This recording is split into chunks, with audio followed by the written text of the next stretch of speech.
Ei, você, leitor, leitora do Portal do Holanda, eu sou Humberto Amorim e olha só, segunda-feira, estamos recomeçando tudo outra vez. E isso é muito bom porque, pelo menos eu, e com toda certeza o meu ilustre convidado, nós somos daquela ala de profissionais que repetem como um mantra: eu farei tudo outra vez e melhor. Esse é o nosso objetivo aqui nessa entrevista. Recomeçar o ciclo de entrevistas que vai tratar, e eu tenho tratado nesse ciclo de entrevistas com grandes nomes, personalidades e profissionais que nos honram com a presença, sobre o modelo da Zona Franca de Manaus. E eu sempre digo o seguinte: o modelo da Zona Franca de Manaus é o maior sustentáculo econômico do estado do Amazonas. Eu vou até um pouco mais distante, eu vou caminhar um pouco mais para frente, vou esticar esse Cernambi. É o mais importante e único sustentáculo da economia do estado do Amazonas. Imagina como isso é importante para a gente aqui, em termos de desenvolvimento e bem-estar social e tudo mais. E eu convidei hoje o Armando Enes do Vale Júnior. Ele é o diretor residente de uma das maiores empresas mundiais, a Whirlpool. Ele vai dizer para vocês o que é a Whirlpool.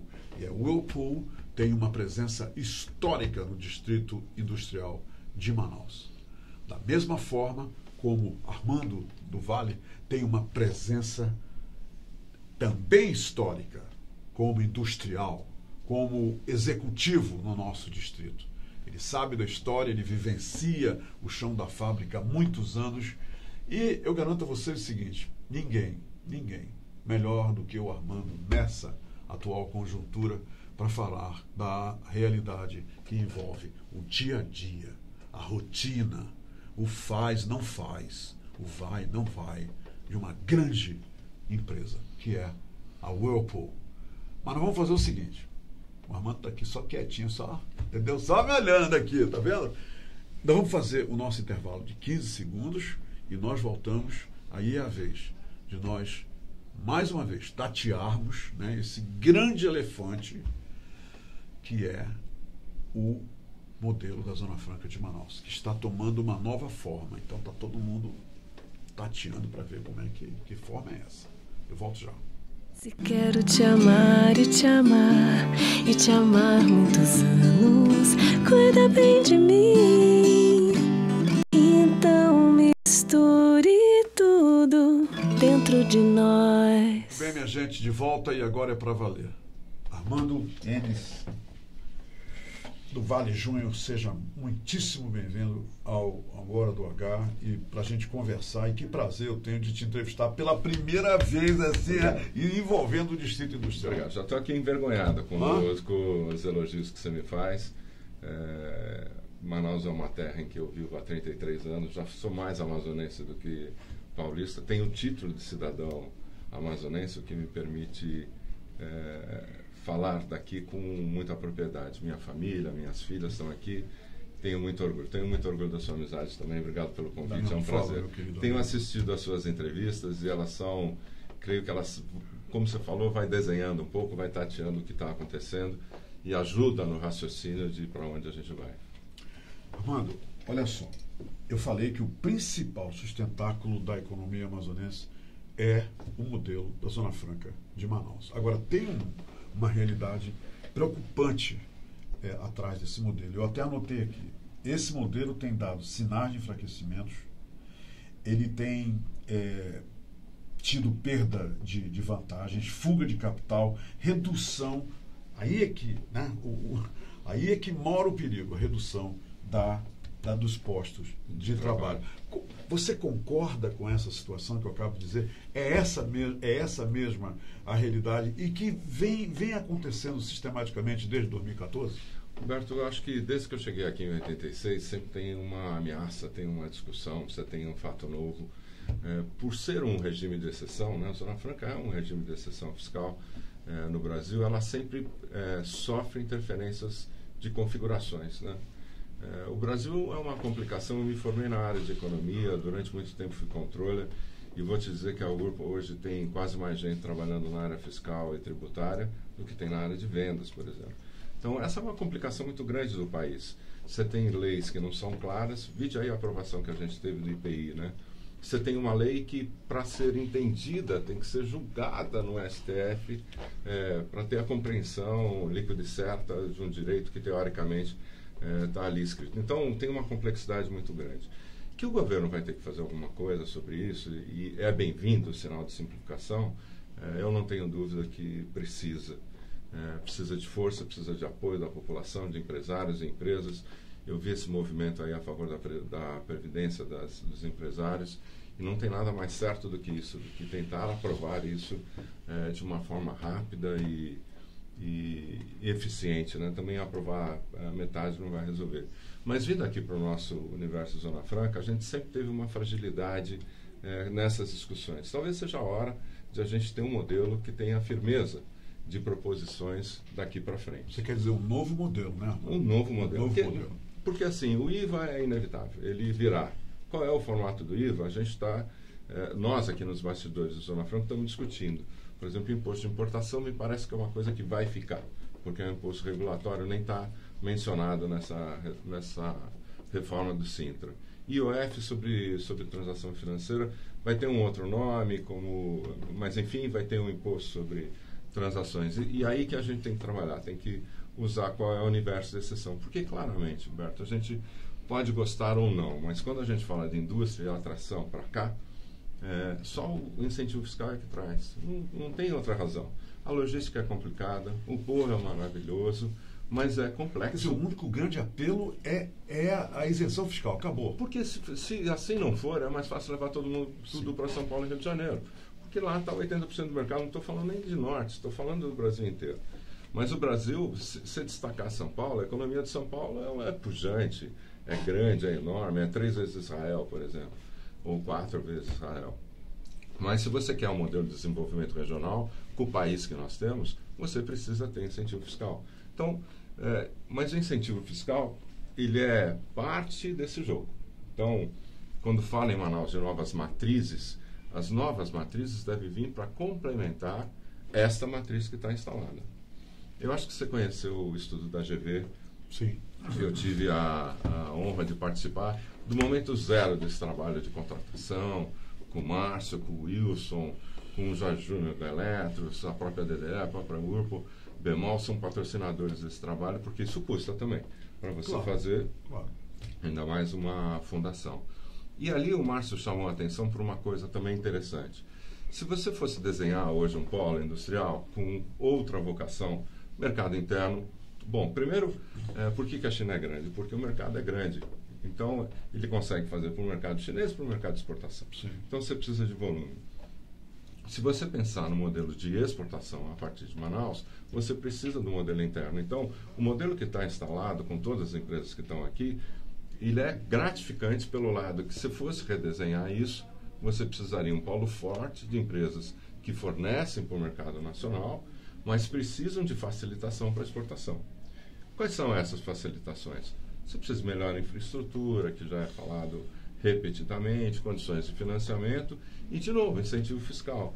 Por que o reintegra era um imposto, por exemplo, para exportadores? Tudo que a gente faz no Brasil, mesmo na Zona Franca, você tem de 7% a 8% de imposto residual de PIS e COFINS. Folha de pagamento em Manaus ou fora de Manaus, você paga PIS e COFINS, por exemplo. E na hora de você exportar, isso não vai junto. Então, se você fosse desenhar, como vários países fizeram, um modelo de exportação, você desenharia um parque industrial forte para o mercado nacional, que nós temos. Quantas empresas nós temos aqui? Honda, do tamanho que é, Sim. Samsung, LG, Semtech, enfim, o Whirlpool. O Whirlpool é empresa, todos novos, marcas mundiais. Se você pegar só o ramo de ar-condicionado, onde acho que está a maior produção da Whirlpool aqui, são 12 grandes marcas mundiais aqui em Manaus. Não tem nenhuma grande marca fornecendo para o mercado brasileiro que não parta de Manaus. Todas elas estão aqui. E aí você usando esta base como uma base exportadora incentivada, por que ela não exporta? Porque não tem custo para exportar. Então precisa trabalhar no custo para exportação. não é uma vontade, fala assim, a indústria tem que exportar mais. Não adianta o seu mercado, se não tiver preço, você não exporta. Sim. E para exportar, precisa pensar em tirar pelo menos... Para exportar mais aquilo que impede, que é o custo local. Sim. E aí, isso vem em encontro.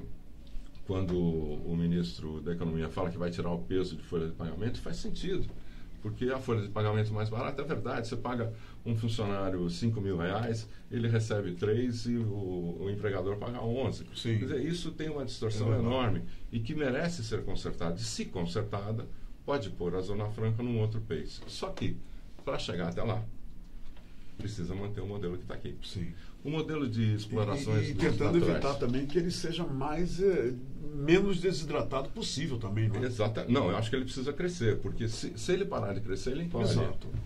Com as inovações que tem, o Manuel falou bastante disso aqui, na produção, nos processos industriais, se você não crescer com novas indústrias, novas tecnologias, ou mesmo aquelas que estão aqui, isso, por exemplo, você pega na indústria de ar-condicionado, tem novos modelos de ar-condicionado. Você precisa aprovar novos PPBs para que essas 12 empresas que estão aqui consigam fazer a modernidade em matéria de ar-condicionado. Isso porque a tecnologia continua evoluindo, esses equipamentos todos, né? Todos. Por exemplo, você pegar a Split, a tecnologia inverter foi a mais nova, Sim. que é de economia de energia. Você pegar a janela, ainda tem sobrevida, ele pode virar inverter, mas para isso ainda tem uma discussão de PPB. Então, não é só isso.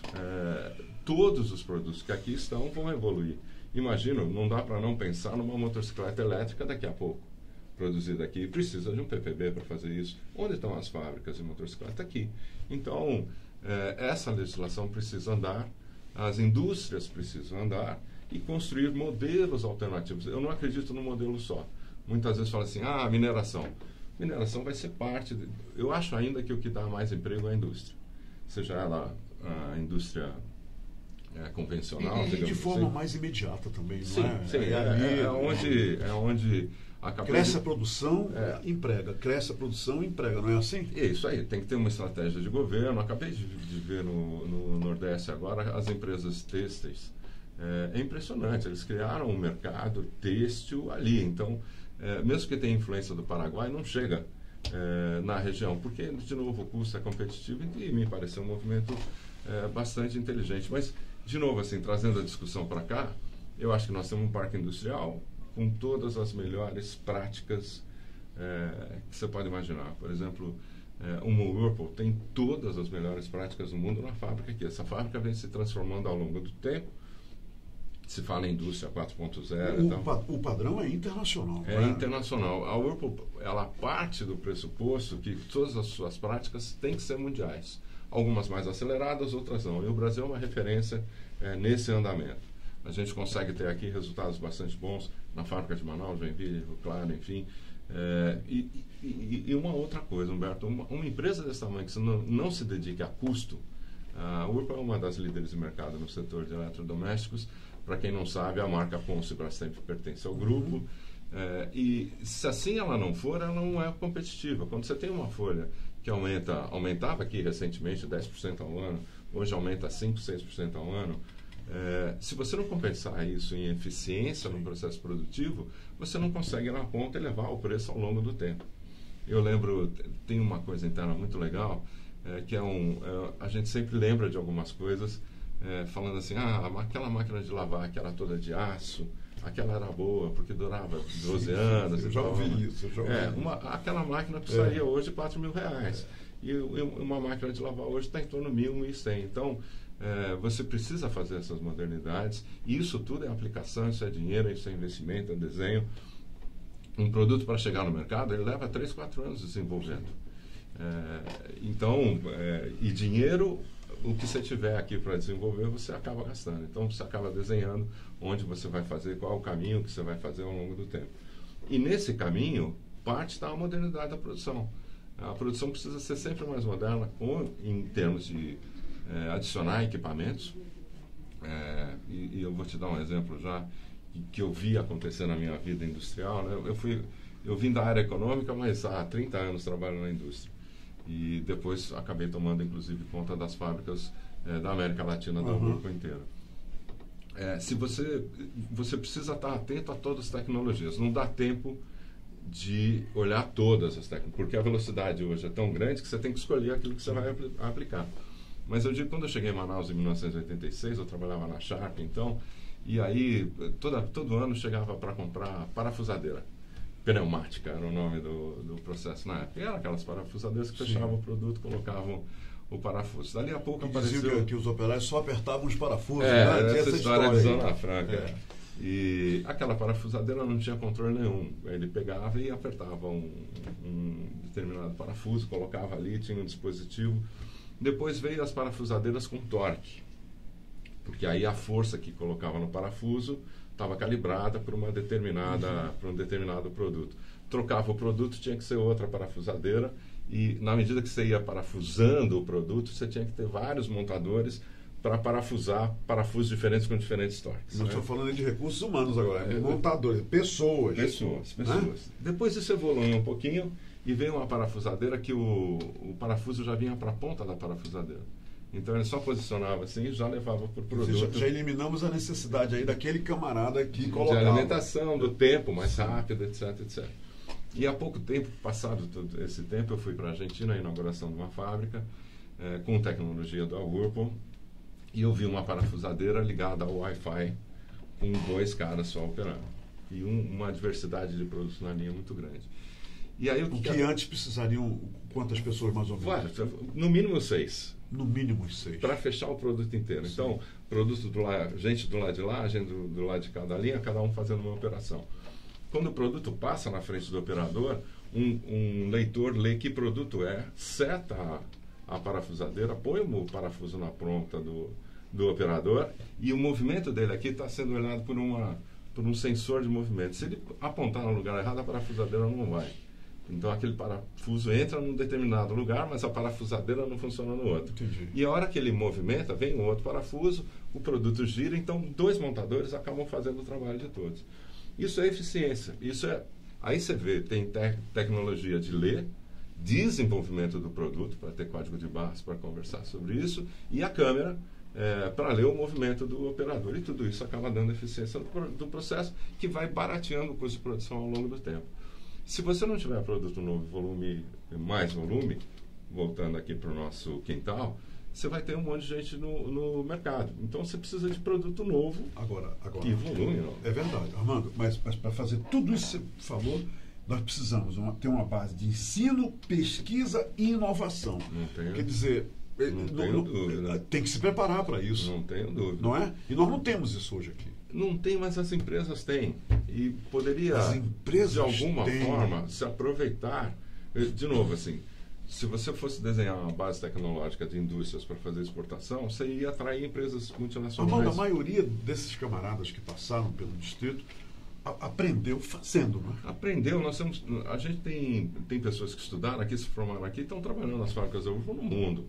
Então, esse conhecimento, ele está girando, ele está aqui em volta. Como melhor aproveitar disso? Fazer deles professores ou cursos temporários, enfim, isso é possível. Mas a indústria vai se adaptar. É isso que eu acho. A indústria, a iniciativa privada, ela vai se adaptando. E a evolução industrial, ela é perene. Ela está aí sempre, não é? E a empresa que não se atualizar vai ficar para trás. Sim. Isso todo dia eu digo que é assunto na fábrica de como melhor fazer. E se você traz o seu fornecedor junto, então isso na indústria acaba andando. É lógico que o fornecimento de recursos humanos é super importante. Doutores, formados, ou não, engenheiros e técnicos. Mas para engenheiro e técnico, você precisa aumentar o volume para absorver, porque teoricamente essa demanda está atendida. O distrito está funcionando, todas as empresas estão funcionando. Como é que você emprega os engenheiros que estão saindo hoje da UEA? Você tem que ter emprego novo. E o único emprego novo é fazendo desses polos e novos modernizações. Armando, nós tivemos aqui, eu anotei isso aqui, nós tivemos nos últimos 5 anos, em 2014 a gente estava com 120 mil. Esse é o número. E hoje nós temos 87 mil. Isso a pergunta que não quer calar é a seguinte: fazendo todo esse dever de casa que você está sugerindo aí, que é maravilhoso e é necessário, você acha qual é o percentual desses sem fábricas, pessoas que, entre 120 e 87 mil, qual o que você... aquela história, quando você entrou aqui hoje, você perguntou se eu sou otimista. Eu vejo no seu discurso que você também é um otimista. Eu acho que a gente vê isso, é a gente sente isso. Quanto disso aí, nos próximos, por exemplo, 5 anos, né, usando a mesma medida dessa perda total, você acha que esses empregos podem ser recuperados? Qual é o percentual? Humberto, olhando o Brasil, aí como informação nacional, o Brasil inteiro, isso aconteceu no Brasil inteiro. Não foi um fenômeno claro. Nosso. Né? Eu acho que o Brasil inteiro tem 12 milhões de desempregados. O que eu acho é que o Brasil só recupera 12 milhões de empregos, ou Manaus só recupera 40 mil empregos com a indústria, porque ela é a maior empregadora. Isso é ponto pacífico para ti? Eu acho porque, assim, ainda não me provaram que, por exemplo, se você pensar num projeto de mineração, isso está acontecendo, isso provavelmente irá acontecer nos próximos anos. Nos próximos anos, próximos 10 anos. Sim. Então, eu acho que o que vai pedalar daqui até lá, o que vai fazer a bicicleta andar, são as indústrias. E como é que isso faz? Como é que faz isso? PPB, atração, um ambiente atrativo na recepção. Nós não tivemos esse ambiente, vamos combinar também nos últimos anos. A troca de governo consistente, o governo federal pouco olhando para cá, a gente com pouca penetração por lá, isso não andou bem, esse ambiente não estava amigável. Hoje em dia eu acho que está, eu acho que nós temos bons vetores de contratação. Temos um governo estadual com um secretário de Comércio uma boa mudança. Atento, ele está conversando. Uma mudança positiva para a gente. Superintendência da SUFRAMA, ocupado por alguém que quer o bem da SUFRAMA, tem penetração em Brasília e está andando. O Brasil inteiro discutindo a reforma tributária e o presidente falando que a Zona Franca está protegida. Sim. O ambiente está criado. Temos um grupo de parlamentares que estão fazendo uma frente parlamentar eficientíssima. Estão todos eles colocados em posições estratégicas. Então, eu acho que o ambiente está arrumado para isso acontecer. Agora, vai chacoalhar. Se tiver um bom avião, se tiver piloto, etc., se pegar uma turbulência, ela chacoalha. Você tem que colocar o cinto de segurança. E você pode enjoar, não passar muito bem durante esse período, mas eu acho que tem saída. E aí, turismo, mineração, outras alternativas de outros segmentos, né?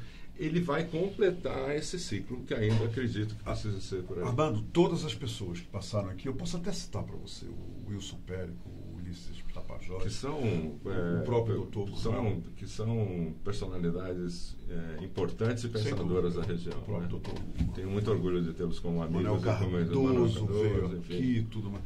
Todos eles têm um ponto em comum. É que, primeiro, na crença de que com essa mudança na SUFRAMA, o clima vai mudar para melhor. Tenho certeza. Aquelas brumas ali começam a se dissipar. Hoje saiu a nomeação dos novos superintendentes juntos, que era aguardado há bastante tempo, todos os nomes que foram anunciados.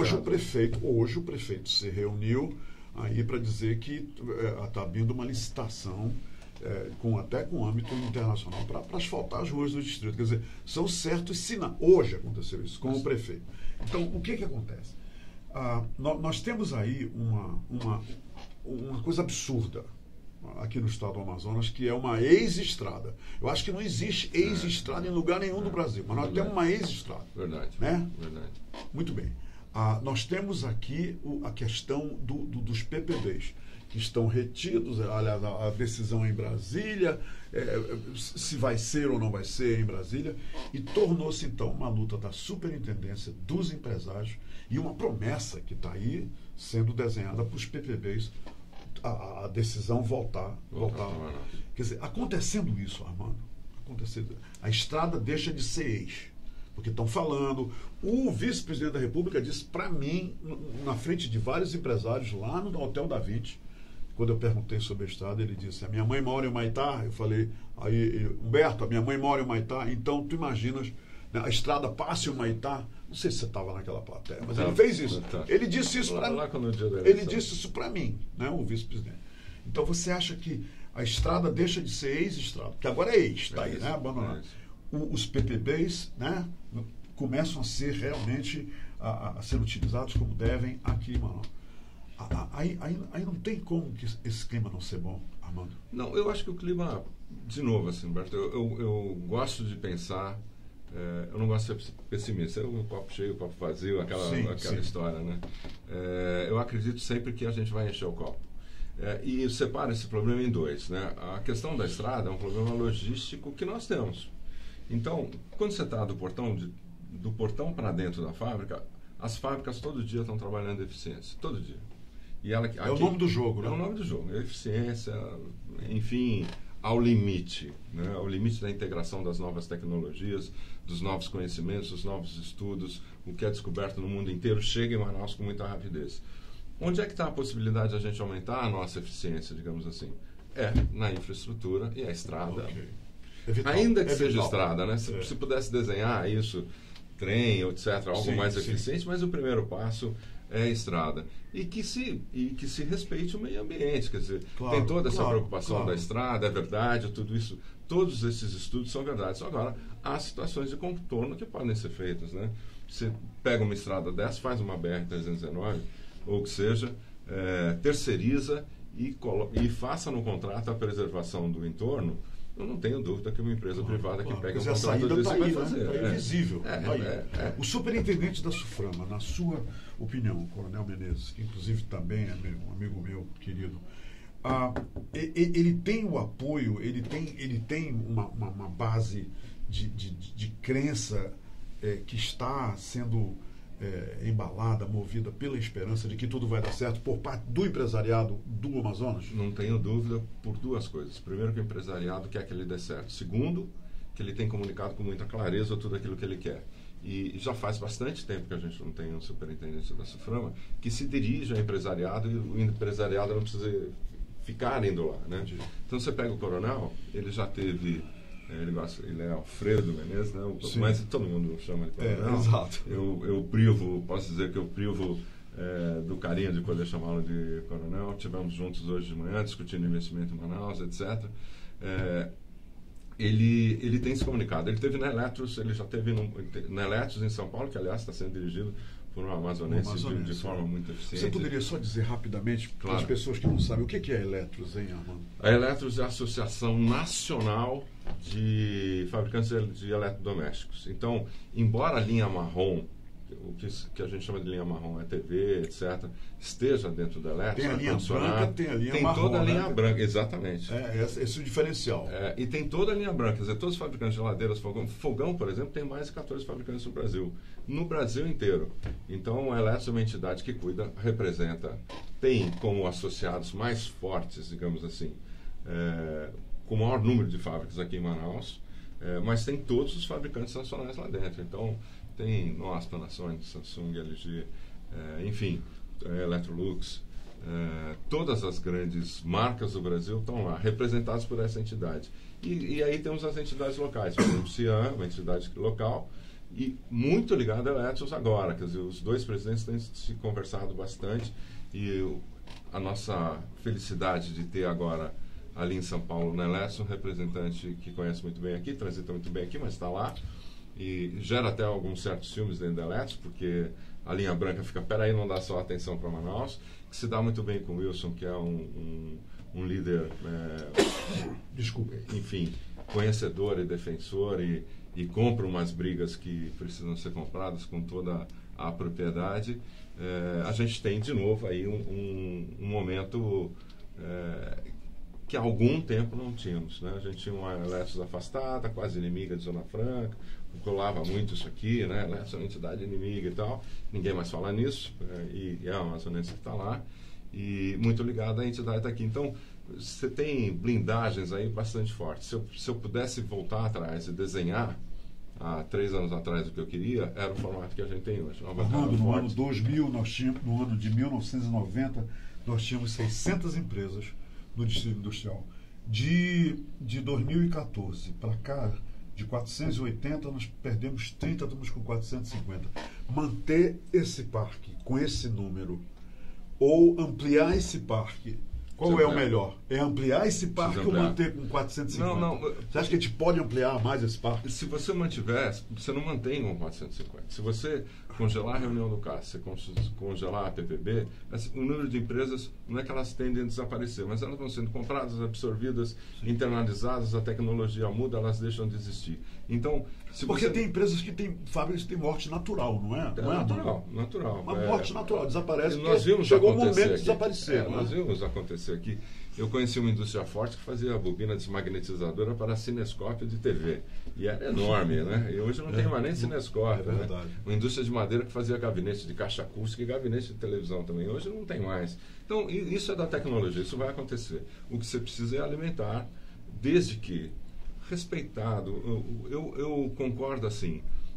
Não tem que transferir a indústria do Sul para cá, tem que trazer a indústria nova para cá, a indústria que não está no Brasil. O que é que a gente importa e que pode trazer? E que está o pulo do gato, a gente não quer competir com ninguém É. Que já esteja estabelecido, porque senão fica difícil você justificar, tirar uma fábrica lá de baixo e trazer para cá. Eu não concordo com isso. Agora, por que não ter lá e cá? Isso é uma outra coisa. Em condições normais de competitividade, sim. Por exemplo, informática, a gente já tem lá e cá e convivem. Cada um com o seu nível de benefício fiscal. E acho que tem lá e cá, mas o melhor jeito é atrair empresas novas. Empresas de novos segmentos. Aí você pega iluminação a LED, você tem um monte de... já se falou muito em drone, soundbar, enfim. Você pegar a pauta de importação brasileira, o que é que você pode trazer para cá? De medicamento, cosmético, enfim. É uma lista interminável. Mas tem que ter uma dedicação, tem que ter uma estratégia, tem que ter uma estrutura. E o incentivo sagrado tem que ser mantido. Isso isso é tudo. Todos os países, a gente viu isso no estudo da AGV, que querem fazer desenvolvimento regional, tanto que a ONU não questionou o desenvolvimento da Zona Franca, porque isso é pacífico de acontecer. Como é que você atrai empresas para uma região tão longe, ligada só por rio ou por avião, de forma não incentivada? Tem que manter, não tenho dúvida, acho que não tem vergonha nenhuma nisso. Esse é o processo natural no mundo de incentivo. A China incentiva as empresas dela até hoje, com incentivos. A Embraco é uma das empresas do grupo que está na China, e durante bastante tempo a China atraiu investimento no mundo, dando incentivo fiscal, dando facilidades fiscais, físicas de investimento ao banco para atração. E isso é absolutamente normal. Então, eu tive a felicidade de estar ali em dezembro, eu tive com o Wilson também, com os dois generais, com a Helena e com o Mourão. E os Wilson dois, Périco, né? E nós fomos levar o estudo da GV ainda em draft, ainda ali na equipe de transição. E a propriedade com que eles falavam daqui, o Helena falou uma coisa, ele falou assim, olha, se não preservar a Zona Franca, eu vou propor para o presidente pegar a fronteira e descer, porque não dá para tomar conta. É melhor entregar para cima, para a Venezuela, seja o que for, porque já está difícil de tomar conta agora. Imagina sem a Zona Franca lá. E eles são dois conhecedores perfeitos, né? Todos eles estiveram aqui no CMA e têm uma intimidade com a região e com o assunto que você não precisa gastar muita saliva. Agora, é verdade também, Humberto, que dentro desse papel de que a gente deveria ter feito, etc., uma coisa que a gente deveria ter feito, e o coronel me disse que está fazendo, por exemplo, que pretende fazer, está no desenho de ir na Fiesp, etc., é se apresentar. Porque na medida que você fica acuado ou atacado e vai se recuando, se vira o feinho da história, né? Claro. E a gente deveria ter feito uma propaganda maior. O Brasil deveria ter orgulho, assim como nós temos, de ter uma Zona Franca de Manaus. E o Brasil não tem esse orgulho. Antes a Suframa, isso já há algum tempo, promovia viagens internacionais, levando feiras lá no exterior.